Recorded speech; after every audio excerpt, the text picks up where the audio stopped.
నీ అమ్మ పంతులు, అదృష్టం వస్తుందా? చచ్చిపోయావు నా చేతిలో. ఇప్పుడు ఎందుకు భయపడుతున్నావు? భయపడకూడదా? ఆత్మ డైజెస్ట్ చేసుకోవడానికి నాకు చుక్కలు కనపడుతున్నాయంటే ఇప్పుడు శవం వచ్చింది.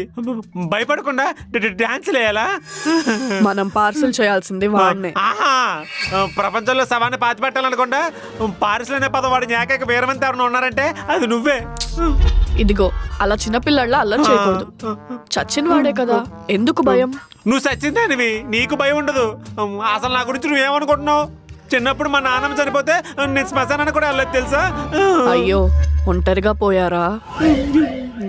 ఆవిడేమన్నా పేరెంటానికి వెళ్ళిందా 10 మందిని తోడు తీసుకెళ్ళడానికి?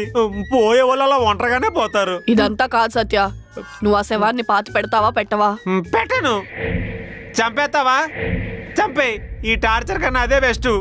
నిన్ను ప్రాణం కన్నా ఎక్కువగా ప్రేమించాను సత్య, నిన్నెలా చంపగలను? ప్రాణం ఉన్నోళ్ళు చెప్పాలది, పోయినోళ్ళు కాదు.